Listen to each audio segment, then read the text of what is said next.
ہمارے مہمان خاص وزیر مملکت برائے پارلیمانی امور جناب علی محمد خان صاحب تشریف لائیں گے، اور آپ بہت عظیم مقرر شعلہ بیان بھی ہیں اور اسلامی افکار کو آپ ہر پلیٹ فارم سے اجاگر کرتے ہیں، تو علی محمد خان صاحب کو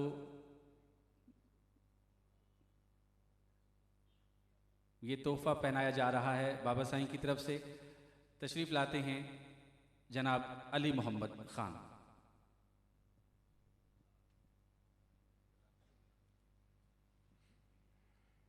بسم اللہ الرحمن الرحیم۔ ان اللہ و ملائکتہ یصلون علی النبی یا ایھا الذین آمنوا صلوا علیہ وسلموا تسلیما۔ درود شریف پڑھیں۔ اللہم صلی وسلم وبارک علی سیدنا محمد رسول اللہ خاتم النبیین صلی اللہ علیہ وآلہ واصحابہ وسلم۔ هو اللہ الذی لا الہ الا هو عالم الغیب والشہادۃ هو الرحمن الرحیم۔ هو اللہ الذی لا الہ الا هو الملک القدوس السلام المؤمن المہیمن العزیز الجبار المتکبر سبحان اللہ عما یشرکون۔ هو اللہ الخالق البارئ المصور له الاسماء الحسنى۔ رات چونکہ 23 مارچ کے حوالے سے پروگرام ہے، پاکستان کشمیر کے حوالے سے ہے۔ صبح پریڈ ہوئی، پاک فوج، ایئر فورس، ہمارے ترک برادر اسلامی ملک بحرین، فلسطین کا جھنڈا آج پاکستان میں لہرایا گیا، وہاں فلسطین کی ریپرزنٹیشن تھی۔ کل یہاں پریس کلب میں بھی کشمیر پہ پروگرام ہوا پرسوں۔ تو ان ساروں کے حوالے سے میرا دل کرتا ہے کہ پاکستان ڈے کے حوالے سے آج چونکہ صوفی امن کانفرنس ہے اور میرے جیسے ایک حقیر انسان کو آپ نے اس قابل جانا میرے لیے ایک اعزاز ہے۔ بہت بے شمار پروگراموں میں شرکت کا موقع ملتا ہے، لیکن صوفیاء کرام کے بیچ میں بیٹھنا ایک اعزاز ہے، اور آپ ہی کی دعاؤں سے پاکستان بنا، اور آپ ہی کی دعاؤں سے پاکستان سلامت ہے، اور آپ ہی کی دعاؤں سے پاکستان وہ ملک بنے گا جو صوفی برکت علی رحمۃ اللہ کی پیشن گوئی تھی کہ ایک وقت آئے گا کہ اسلام آباد اور پاکستان کی ہاں میں دنیا کی ہاں اور نہ ہوگی۔ He was predicting that Pakistan will become the super power not only in terms of nuclear power but in terms of technological علم کی بنیاد پہ بھی۔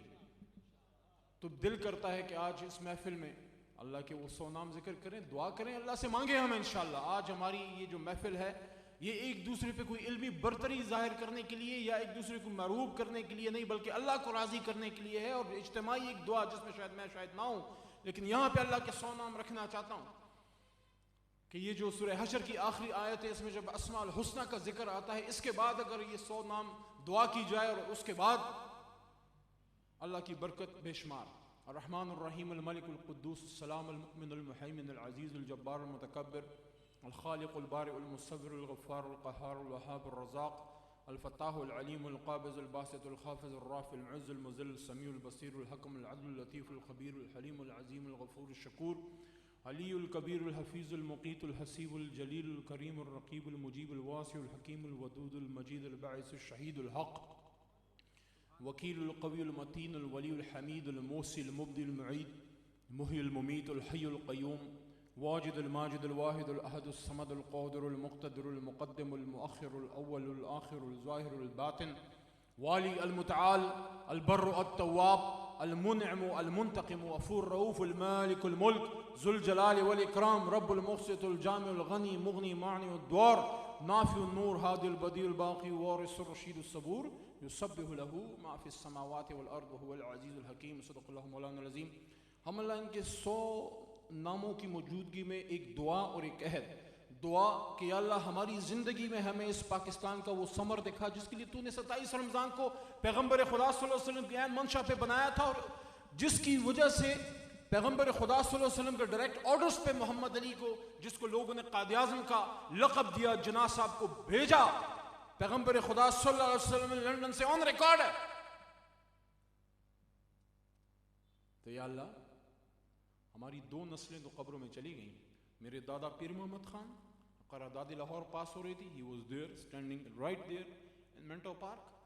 قرارداد لاہور جب پاس ہو رہی تھی وہ چلے گئے قبر میں۔ سن 95 میں جب ڈیتھ ہوئی تو مجھے کہتے تھے کہ علی محمد بڑی مشکل سے ہم نے ملک بنایا تھا، میری زندگی میں اس کو کچھ نہ کرے۔ میرا والد بھی چلا گیا، میں تو نہیں جانا چاہتا قبر میں جب تک سری نگر میں پاکستان کا سب ہلالی پرچم نہ لہرایا جائے۔ کشمیر بنے گا. سارے سن لیں, جو ادھر ادھر کی بات ہوتی ہے, جہاں سے بھی ہوتی ہے, کان کھول کے سن لیں, میل نکالنے کانوں سے. کشمیر بنے گا, کشمیر بنے گا. کوئی اور آپشن قبول نہیں. جب قائد اعظم محمد علی جناح نے کہہ دیا کہ کشمیر از our jugular vein, اور ان کی بہن فاطمہ جناح رحمۃ اللہ, انہوں نے جب اپنی کتاب میں برادر میں لکھ دیا کہ جب فوت ہو رہے تھے تو آخری الفاظ کیا تھے؟ کشمیر, کشمیر, مہاجرین فلسطین.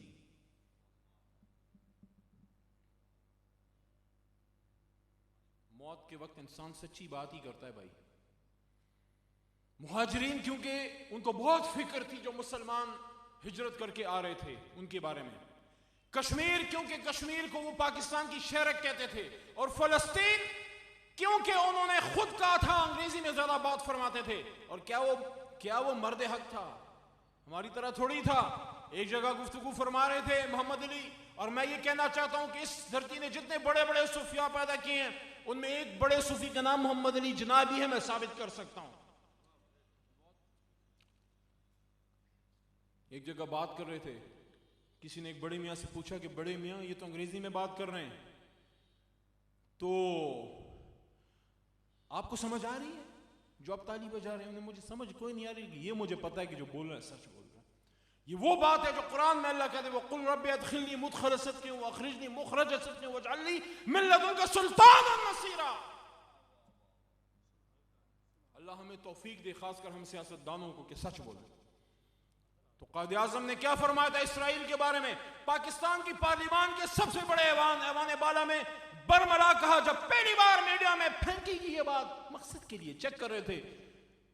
حرام کھا کھا کے غیرت کس لیول پہ ہے پاکستانیوں کی, چیک کرتے ہیں, ہمیں ٹیسٹ کرتے ہیں. دو چیزوں پہ ٹیسٹ کرتے ہیں میرے بھائی, اسرائیل پہ بھی ٹیسٹ کیا جاتا ہے, کشمیر پہ بھی, اور ختم نبوت پہ ہماری ایمان کو ٹیسٹ کیا جاتا ہے ہر 2-3 سال 5 سال بعد. تو قائد نے کیا فرمایا تھا؟ اسرائیل از the illegitimate child of West. اسرائیل مغرب کا ناجائز بچہ ہے. اور اس لیے ہم یہ بات میں نے بھی کی, آپ بھی کرتے ہیں, ملک کے وزیر اعظم عمران خان صاحب نے بھی کی, کہ جب تک مسئلہ فلسطین حل نہیں ہوتا, اور میں اس کے ساتھ ایک بات اور بھی رکھتا ہوں کہ جب تک مسجد اقصی بھی آزاد نہیں ہوتا, فلسطین آزاد نہیں ہوتا, اسرائیل کو تسلیم کرنا سوال ہی پیدا نہیں ہوتا. یہ کر بھی نہیں تسلیم نہیں کریں گے کیونکہ وہ ہمیں دشمن سمجھتے ہیں. ڈیوڈ بن گورین کی بات پڑھ لو جا کے, سب ہمارے بزرگ آپ کو بتا دیں گے جو یہاں پہ بیٹھے ہیں. وہ دشمن کہتا تھا, ہمیں کہتا تھا, یہ سن لو, اپنے بچوں کو ہم بتائیں کہ 1969 میں پیرس ساربان یونیورسٹی میں اسرائیل کا ڈیوڈ بن گورین آن ریکارڈ ہے, میں اپنے سے تو نہیں بنا رہا, اس نے یہ بات کی کہ پاکستان ہمارا دشمن ہے. اس نے کہا کہ عسکری اور فکری ہمارا نظریاتی جواب ہے پاکستان, اور اس کو ہم نے عسکری اور فکری لحاظ سے نہیں بڑھنے دینا. عسکری لحاظ سے دنیا دیکھتی ہے, آج بھی دنیا نے نظارہ دیکھا پریڈ گراؤنڈ سے, الحمدللہ دنیا کی واحد اسلامک نیوکلیر پاور ہیں ہم, لیکن فکری لحاظ سے سوال اٹھتے ہیں. تو جب قائد اعظم فوت ہو رہے تھے تو وہ کشمیر کی بات کر رہے تھے, فلسطین کی بات کر رہے تھے, مہاجرین کی بات کر رہے تھے. جس آدمی کی فکر ہے پاکستان کے پیچھے, اس کا نام ہے اقبال. اور کیا مجھے کوئی یہاں پہ یہ بات بتا سکتا ہے کہ جس کو اللہ کی مدد نہ ہو وہ یہ شعر بول سکتا ہے کہ کی محمد سے وفا تو نے تو ہم تیرے ہیں, یہ جہاں چیز ہے کیا لوح و قلم ہے. فکر ہے پاکستان کے پیچھے, فکر ہی محمدی فکر ہے. محمد اور رسول اللہ صلی اللہ علیہ وسلم کی عین منشا پہ یہ ملک بنا. اسی لیے تو Khan of Kalat on record کہتے ہیں کہ ہمارا محمد علی جناح سے دوستی تھی. بمبئی میں ہمارے کیس لڑا کرتے تھے محمد علی صاحب. جب پاکستان بننے لگا قائد اعظم نے ریکویسٹ کی, محمد علی صاحب نے ریکویسٹ کی کہ آپ ہمارے ساتھ شامل ہوں.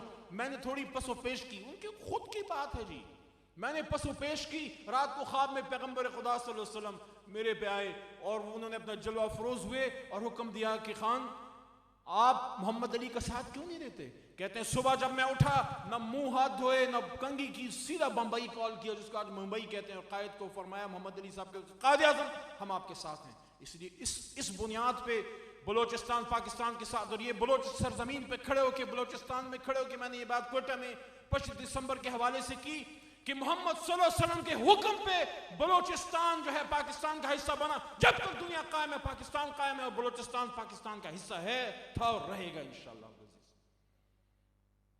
صرف ہمیں اب یہ سوچنا ہے کہ ہم کیا پاکستان کو وہ بنا پائے فکری لحاظ سے جو بنانا تھا. میں اپنی بات محدود کرتا ہوں, علماء کرام ہیں, میں نے جسارت کی, معذرت خواہ بھی ہوں, کچھ جذباتی باتیں بھی ہوئیں, لیکن کچھ چیزیں ایسی ہیں جس پہ اس ملک کو جان بوجھ کر ہمارے بچوں کو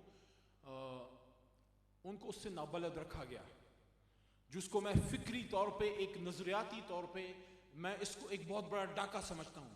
فور ایگزامپل, سن 40 میں قرارداد پاکستان پاس ہوئی. سن 42 میں آل انڈیا مسلم اسٹوڈنٹ فیڈریشن کے سامنے محمد علی جناح صاحب قائد اعظم رحمۃ اللہ فرماتے ہیں کہ یہ ہم کیوں نہیں بتاتے اپنے بچوں کو, ہمارے deputy commissioners, D P Os, D I Gs, chief of army staff, chief justice of Pakistan, president, prime minister, وزراء کرام, ہمارے چیف سیکرٹریز, گورنرز, منسٹرز, کیا ان کو پتا ہے؟ جب بتایا ہوگا کسی نے تو پتا ہوگا نا. اور ہماری آنے والی نسل کو پتا ہونا چاہیے. ہماری نسل ہم سے پرائی کرنے کی کوشش کی جا رہی ہے مغربی تہذیب کے نام پہ. قائد نے فرمایا, مجھ سے اکثر پوچھا جاتا ہے کہ جس پاکستان کی آپ بات کرتے ہیں, یہ سن لیجئے, یہ باتیں سونے پہ لکھنے کے قابل ہیں, کہ جس پاکستان کی آپ بات کرتے ہیں اس پاکستان کا طرز حکمرانی کیا ہوگا. میں کون ہوتا ہوں پاکستان کے طرز حکومت کا فیصلہ کرنے والا؟ یہ فیصلہ تو 1300 سال, کیونکہ اس زمانے میں 1300 سال کی بات ہوتی تھی. It was 1942, تقریباً آج سے کوئی 80-90 سال پہلے کی باتیں ہیں, کہ آج سے 1300 سال پہلے قرآن میں یہ فیصلہ ہو چکا. قرآن ہماری رہنمائی کے لیے تا قیامت موجود رہے گا. اور کیا وہ صوفی نہیں تھا کہ جب وہ 17-18 سال کی زندگی میں, عمر میں, ینگ ایج میں, آج ہمارے پاکستان میں ایک اسلامی ماحول میں 17 سال کے نوجوان کی اخلاقی حیثیت کیا ہے؟ اور اس زمانے کا سوچیں, ویسٹ غلامی کا زمانہ, آپ یو کے چلے گئے, ہم نے آج تک قائد اعظم کو جانا ہی نہیں. وہ تو بغیر داڑھی کے ایک بہت بڑا صوفی, بہت بڑا ملا تھا بھائی میرے. ہاں, امن پسند تھا, انصاف پسند تھا. وہ مثالیں اس کی زندگی میں موجود ہیں کہ جس طرح محمد صلی اللہ علیہ وآلہ وسلم خاتم النبیین نے مدینہ منورہ میں مثالیں قائم کی کہ جب حق غیر مسلم کا بنتا تھا, مسلمان کو چھوڑ کے اس کو دیا. جا کے ریسرچ کریں ہم کہ عمر فاروق رضی اللہ عنہ, عمر بن خطاب کو فاروق کا لقب کیوں ملا.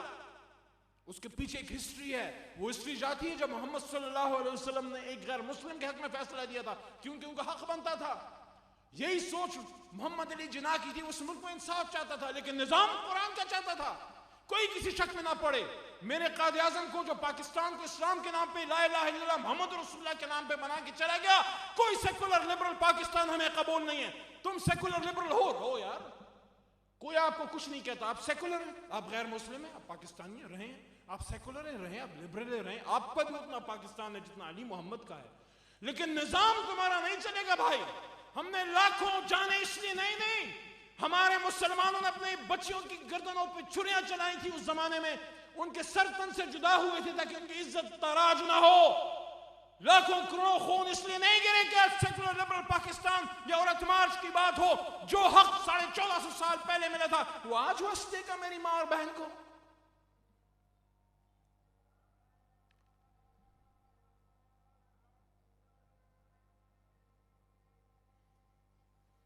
صرف 5 منٹ اور.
اللهم رب هذه الدعوة التامة والصلاة القائمة آت محمد الوسيلة والفضيلة والدرجة الرفيعة وابعثه مقاما محمودا الذي وعدته إنك لا تخلف الميعاد. 5 منٹ میں گفتگو سمیٹتا ہوں. تو قائد کی میں عرض کر رہا تھا کہ 17-18 سال کی عمر میں جب وہ ایک ینگ لڑکا، ایک نوجوان ایک دیار غیر میں جاتا ہے، نہ چچا ہے نہ باپ ہے، کوئی ساتھ نہیں ہے، لیکن پڑھنے کدھر جاتا ہے؟ لنکنز ان. کیوں؟ کیونکہ اس کے اوپر سب سے اوپر لکھا ہوا ہے the greatest law givers، اور اس میں محمد صلی اللہ علیہ وسلم کا نام اوپر ہے. اور آخری الفاظ سے جوڑیں، ابتدا بھی بتا دی، انتہا بھی بتا رہا ہوں. فاطمہ جنابی بھی فرماتی ہیں جب فوت ہو رہے تھے تو قائد اور یہ چیزیں قوم کو بتائیں، قوم کو کھڑا کریں، اس قوم کو ایک مشترکہ خواب دیں. اس وقت متفرق ہے، اتحاد پیدا کریں، اتفاق پیدا کریں. سیاست میں جو تلخی نفرت ہے اس کو بھی دور کریں، جو مسلکی مسائل ہیں اس کو بھی کم کریں، اور آپس میں ایک نقطے پہ اکٹھے ہوں کہ محمد صلی اللہ علیہ وسلم ایک ہے، اسلام ایک ہے، قرآن ایک ہے، خانہ کعبہ ہے، اللہ ایک ہے. باقی باتیں چلتی رہیں گی. دشمن تیر و تفنگ کے ساتھ تیار کھڑا ہے، ہم آپس میں مشترک گریبان ہیں. تو آخری الفاظ فاطمہ جنابی بھی کہتی ہیں، فرماتی ہیں اپنی کتاب میں کہ آخری الفاظ جب انہوں نے بار بار کہہ رہے تھے کہ مہاجرین، کشمیر اینڈ فلسطین، تو پھر آخری الفاظ یہ تھے، پیار سے اپنی چھوٹی بہن کو کہا کرتے تھے، فاطمہ جنابی کو کبھی کبھی فتح کہا کرتے تھے، تو کہتے ہیں فتح خدا حافظ، لا الہ الا اللہ محمد رسول اللہ.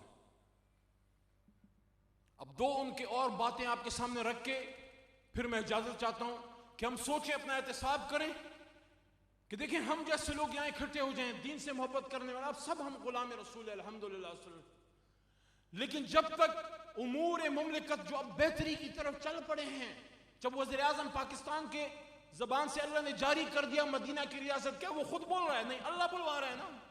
مدینہ کی ریاست کے طرز پہ بناؤں گا، عمر انصاف کے طرز پہ لانا چاہتا ہوں. لانا چاہتے ہیں، ہو رہا ہے نہیں ہو رہا وہ ایک علیحدہ بات ہے. آیا تو صحیح، 73 سال بات آئی تو صحیح، لیکن ہم اس پہ سے سوچیں کہ 73 سال میں ہم آگے گئے کہ پیچھے گئے. ایک نسل تیار کرنی تھی غلام محمد صلی اللہ علیہ وسلم کی، اور ہم کیا بنا بیٹھے؟ کیا ہم وہ کردار ادا کر پائے؟ پاکستان بن چکا ہے، 1948 ہے، سبی دربار ہے، انگریزی میں خطاب ہے، بلوچ سوائل پہ. بلوچستان جا کے قائد بڑا ان کو پیار تھا بلوچستان سے، خیبر پختونخوا سے، جس کو زمانے میں سرحد کہا کرتے تھے. انگریزی میں ان کا بیان ہے اور اس کا مفہوم میں بتا دوں گا، لیکن انگریزی میں جو اس کا حسن ہے وہ اردو میں اس طرح آتا نہیں ہے. کہ it is my firm belief، قائد فرماتے ہیں سبی دربار. ایک دفعہ ہم اذان کے لیے وقفہ کر چکے ہیں، دوبارہ بار بار رکنا میرے خیال میں شرعی طور پر کوئی زیادہ ضرورت نہیں ہے، تو اس لیے میں گفتگو جاری رکھ رہا ہوں کہ it is my firm belief that our true salvation lies in following the golden rules of conduct set for us by the greatest lawgiver of Islam.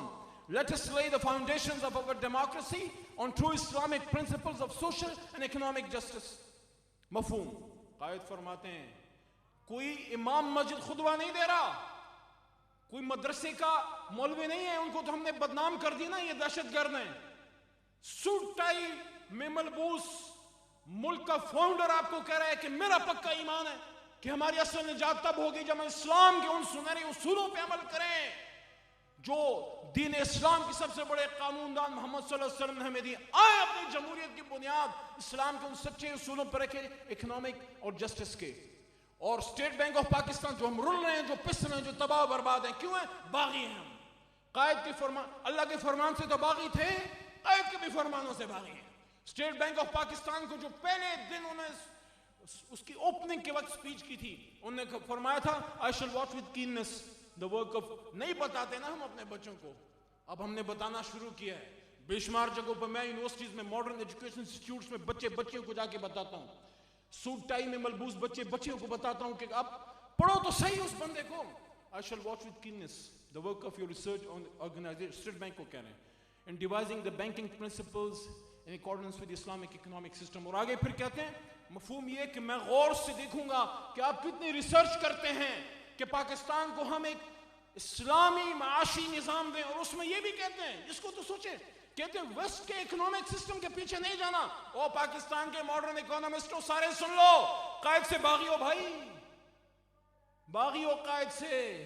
وہ کہتے گئے دنیا سے رخصت ہو گئے، کچھ عرصے بعد تو فوت ہو گئے نا، سال بعد. کہتے ہیں ویسٹ کے اکنامک سسٹم کے پیچھے نہیں جانا کیونکہ وہ 2 جنگیں عظیمیں کرا چکا ہے. اور نے کہا کہ اندھیرے کے گھڑے میں ہیں، ہم نے ان کو اپنا نظام دینا ہے۔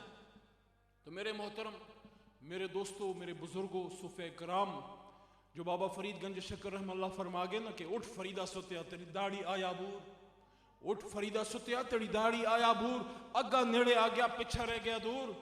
باپ کو اپنے ہاتھ سے جنازہ پڑھا کے خود غسل کرا کے دفنا چکا ہوں میں، صرف ماں باقی ہے۔ آپ بھی اپنے بزرگوں کو دفنا چکے ہیں، آگا نزدیک ہے جی، پیچھا رہ گیا جی۔ پاکستان کو مضبوط کرنا، کشمیر کو آزاد کرنا کسی نے آسمانوں سے اتر کے نہیں کرنا، ہم بڑھیں گے تو آسمانوں سے امداد آئے گی۔ وہ قطار اندر قطار جو اترے تھے آج بھی اترنے کے لیے تیار ہیں، کوئی مانگے تو صحیح۔ ختم نبوت پہ مضبوطی سے کھڑے رہیں، ہم شرعی نظام کی طرف کوشش کریں، اکنامک سسٹم کو سودی نظام سے ہم پاک کریں۔ جدا ہو دین سیاست سے تو رہ جاتی ہے چنگیزی۔ جب تک امور مملکت قرآن کے مطابق نہیں چلیں گے، آپ کو اللہ کی امداد ہمیں نہیں آئے گی۔ الحمدللہ پچھلے 1 سال کے اندر ختم نبوت کے لیے آپ کے اس غلام نے، آپ کے اس نوکر نے، میں آپ کا نوکر ہوں کیونکہ میں آپ کی تنخواہ پہ وہاں حکومت میں بیٹھا ہوں، ختم نبوت کی قرارداد پاس کرائی۔ اور تمام جماعتوں نے، جب اسلام کی بات ہوتی ہے میں اس پہ اللہ کا احسان مانتا ہوں کہ پھر اس میں کوئی پیپل پارٹی نون نہیں ہے۔ ختم نبوت کی قرارداد پاس ہوئی کہ جو سرکاری دفتر جہاں پیغمبر صلی اللہ علیہ وسلم کا نام آئے گا خاتم النبیین لکھا جائے گا تاکہ رد قادیانیت ہو۔ دوسری قرارداد ساتھ ساتھ پاس کی، جو ایجوکیشن انسٹیٹیوٹس ہیں، یونیورسٹیز ہیں، بورڈز ہیں، سیکنڈری، پرائمری، انٹرمیڈیٹ، سب جو ہیں جہاں پیغمبر خدا صلی اللہ علیہ وسلم کا نام ہو خاتم النبیین لکھا جائے۔ جو نہیں لکھے گا آئین پاکستان پارلیمنٹ کی جوائنٹ ریزولوشن، جو یونانیمس ریزولوشن سے وہ بغاوت کرے گا۔ اور تیسری قرارداد یہ کہ کوئی یونیورسٹی، اور میرے اپنے ہاتھ سے اللہ نہیں کر رہا ہے کہ قرارداد وہ بھی یونانیمس کہ کوئی یونیورسٹی پاکستان کی سرکاری کسی بچے کو ڈگری تب تک نہ دے جب تک اس بات کا اہتمام نہ کرے کہ قرآن و حدیث کو اس نے پڑھایا ہو۔ اور ابھی ایک اور لا ہم نے پاس کرا ہے سینٹ آف پاکستان سے، آپ دعا فرمائیے کہ قومی اسمبلی سے میں پاس کرا پاؤں، وہ یونانیمس اللہ پاس کرائے کہ عربی کو ایز اے لازمی مضمون تاکہ ہمارے بچوں پہ قرآن کھلے۔ وہ زمانے میں معزز تھے مسلمان ہو کر اور تم خوار ہوئے تارک قرآن ہو کر۔ تو انشاءاللہ یہ ملک بنے گا، یہ ملک بنے گا جس کے لیے بنا تھا۔ ہم بھولے نہیں ہیں، ہمیں اپنی اماں عائشہ رضی اللہ عنہ کا وہ کرب یاد ہے کہ جب پیغمبر خدا صلی اللہ علیہ وسلم پردہ فرما گئے کیا ان پہ گزری ہوگی، جب چراغ میں تیل نہیں تھا لیکن 9 تلواریں موجود تھیں۔ سب کو کہنا چاہتا ہوں، سب سن لیں، پاکستان میں کوئی نہیں آئے گا دنیا سے ہماری امداد کے لیے، امن تلواروں کے سائے کے نیچے ہے۔ ہم جنگ نہیں چاہتے، لیکن کوئی پاکستان کی طرف میلی آنکھ سے دیکھے گا تو اس کی آنکھیں نکال کے پیروں تلے ہم کچل دیں گے۔ وَقَاتِلُوا فِي سَبِيلِ اللَّهِ الَّذِينَ يُقَاتِلُونَكُمْ وَلَا تَعْتَدُوا إِنَّ اللَّهَ لَا يُحِبُّ الْمُعْتَدِينَ۔ نہیں ہیں ہم زیادتی کرنے والے، لیکن آؤ گے تو پھر منہ کی کھاؤ گے انشاءاللہ، کیونکہ ہم حیدر کرار کے ماننے والے ہیں، حضرت علی المرتضیٰ رضی اللہ عنہ کے ماننے والے ہیں۔ بس صرف یہی آپ سے دعا ہے، آپ سے یہی استدعا ہے کہ آپ ہمارے لیے دعا کریں۔ آج ہماری حکومت ہے، کل کسی اور کی، جو بھی حکومت میں ہو، اب یہ دعا تو ہم کریں۔ اور خانقاہیں تو ہیں ہی محبت کے لیے، دین تو پھیلا ہی محبت سے ہے۔ جب پوپ بینیڈکٹ صاحب نے محترم، انہوں نے جب چند سال پہلے ایک گفتگو فرمائی تھی، احترام سے نام لینا چاہیے تمام مذاہب کے اکابرین کا، کہ اسلام came with a man with a sword in his hand on horseback۔ تو میں نے یہاں سے، اور علماء کرام نے بھی جواب دیا کہ حضور ایسا نہیں ہے، جنگیں ہم نے لڑی ہیں اور ہمیں اس پہ فخر ہے، لیکن جنگ میں ہمیں زیادہ دفاعی لڑی ہے، لیکن کبھی کسی کے گردن پہ تلوار رکھ کے مسلمان نہیں کرا، لا اکراہ فی الدین، وہ دل سے مسلمان ہوئے ہیں حضور۔ تو ہم اپنی نسل تیار کریں اور اپنے امور مملکت میں شرعی نظام کو قریب تر لے کے جائیں، اور ایسی نسل ہم تیار کریں کہ وہ مشن کو آگے لے کے جائیں اور دل سے مانیں۔ میں نے پرسوں بھی یہ بات کی ہے، آج بھی کہہ رہا ہوں، اللہ وہی آپ کو دیتا ہے جو آپ دل سے مانتے ہیں۔ اگر ہمارا اس پہ یقین ہے کہ اللہ ہے تو یقین کریں کشمیر آزاد ہوگا۔ میری دعا ہے کہ سری نگر کے گورنر ہاؤس میں پاکستان کا سب سے لالی پرچم ہم اپنے ان ہاتھوں سے لہرائیں، اور ہم سب اور آپ ہم سب وہاں ہوں، اور جمعے کی نماز انشاءاللہ اسلام آباد سے ہم سری نگر پڑھنے جائیں انشاءاللہ۔ پاکستان کشمیر بنے گا، کشمیر بنے گا، کشمیر بنے گا۔ اللہم صلی وسلم وبارک علی سیدنا محمد۔ ربنا لا تؤاخذنا ان نسینا او اخطأنا ربنا ولا تحمل علينا إصرا كما حملته على الذين من قبلنا ربنا ولا تحملنا ما لا طاقة لنا به واعف عنا واغفر لنا وارحمنا أنت مولانا فانصرنا على القوم الكافرين آمين يا رب العالمين. بہت شکریہ، بہت نوازش مقرر شعلہ بیان. اور علی محمد خان صاحب کے لیے شیٹ ہے ہمارے پاس جو انہیں ہمارے مہمان خاص حاجی رفیق پردیسی بابا سائیں اور چیئرمین افکار صوفیہ ٹرسٹ علامہ محمود احمد تبسم صاحب پیش کریں گے. اور ہم اپنی اس بزم عارفہ میں اس صوفی امن کانفرنس میں خوش آمدید کہتے ہیں علامہ صاحبزادہ عبدالحسیب نذیری صاحب کو. صاحبزادہ حبیب نذیری صاحب آپ تشریف لائے، بہت شکریہ. اور تشریف لائے ہیں خلیفہ مجاز شادپور شریف جناب صوفی جاوید اسلمی صاحب. ہم اپنی بزم میں آپ کو بھی خوش آمدید کہتے ہیں. آج کی صوفی امن کانفرنس میں تشریف لائے سید رفیع اللہ شیرازی چیئرمین پیراڈائز انکلیو اسلام آباد اور ترجمان پنجاب حکومت انجینئر افتخار احمد چودھری صاحب، آپ کے تشریف لانے کا بے حد شکریہ.